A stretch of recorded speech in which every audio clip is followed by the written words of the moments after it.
It's a shame if Philadelphia was on that sideline, not preparing. All right, if we pick up this first down, game's over. If we don't pick up this first down, this is what we need to do as a defense. These are going to be our top calls when we go back out there on 2 minute. Hey, this is what we can't give up. Because you're right. I'm not sure they did that on the sideline because for Quinyon Mitchell, a young rookie to be in the NFL, he needs that. He hasn't been in many 2 minute situations. He hasn't been in any 2 minute situations in the NFL. And then he comes from Toledo, a smaller school. He needed someone to really tell him to go back and focus on what's necessary and what he has to do. And I don't think they were doing that. And that hurt them in that moment because it's what we continue to talk about with Philadelphia. Is this team being coached to the best of his ability? Are they getting everything out of it? And those questions will keep coming up, especially after a game like last night when, like you said, Florio, they had the game won. All they did was to help lose the game and help Atlanta win. And you make an excellent point that takes me to an issue that every team will deal with in its own way. Where's the coordinator during the game? You mentioned Matt Patricia on the sideline, able to gather the defense together and deliver that message. Vic Fangio, one of the coordinators that chooses to be up in the booth. You get a better look at the field. You see what's happening. You see it all develop.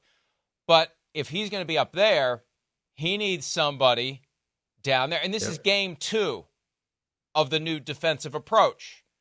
Game 2 didn't go very well at the end. Who was down there telling Quinyon Mitchell, this isn't Toledo anymore, right? No, we didn't win yet. We got to be, here's what we're going to do. Here's how we're going to play this. If for some reason we go for it on 4th down and the Falcons start inside their own 10 and we're defending against a field goal that sends it to overtime or a touchdown that would beat us versus we're up 6 and a touchdown with an extra point beats us. Here's what we're going to do. Here's how we're going to do it. I just feel like they went out there with one plan and one plan only. Don't get beat deep for a touchdown, which actually would have been better. Grand scheme of things, get beat deep for a touchdown on the first play of the drive, because then you got more time to work your way down the field and try to win it. But I felt like they were very, very, very conservative. 4-man rush, guys back deep, not protecting what they should have been protecting on the sidelines and not putting pressure on Kirk Cousins, because I know from 6 years of the Kirk Cousins experience. You get pressure in his face, and it's done. You can't do anything.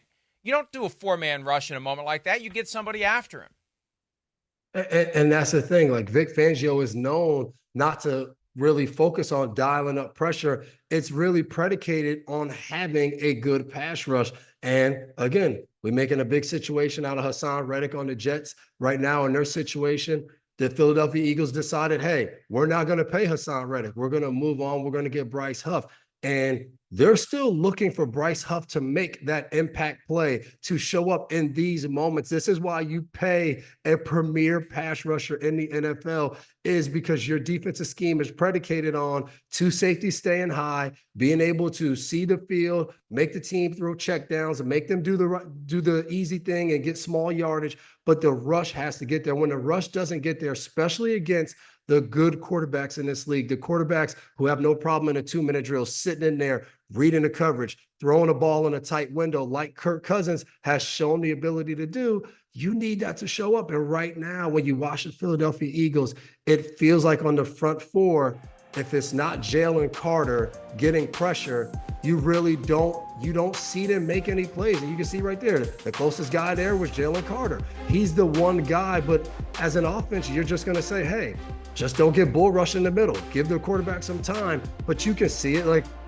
all these passes, the DB's like 5 yards off. You can't operate like that. Then you can't miss tackles, let them out of bounds. It was just, to me, it was a very well executed drive by Atlanta. And we said it last Sunday night watching the Cowboys. This 2-minute drill looks like a scout team 2-minute drill. It looks like the end of practice on a Friday where we said, hey, we're going to run through our 2-minute one more time. Scout team, stay back. Don't touch the receivers. We just want to feel good about going in to the game on Monday night. for our 2-minute drill. And that's what it looked like. Hey, we're going to be there. We're going to tag the hip in practice. We're going to show that we might have been. That's what it looked like. And that's embarrassing as a defense.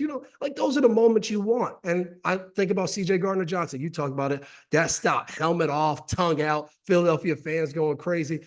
Can you imagine what the Philadelphia fans were saying walking out of that game thinking they won the game with under 2 minutes left? I mean, incredible before Atlanta, but I think that really will sting the Philadelphia Eagles, especially because we haven't even talked about, hey, we got the ball to your best player on third down, and he falls short and he doesn't catch it. And then, if you saw Coach Dungy stayed up late night tweeting, hey, I like the thought of giving it to your best player, but why not just let them run for the first down? So if you don't get it, the clock just continues to tick, tick, tick. Hi, it's Mike Florio. Thanks for watching PFT on YouTube. Hit subscribe for the latest news and analysis from Pro Football Talk.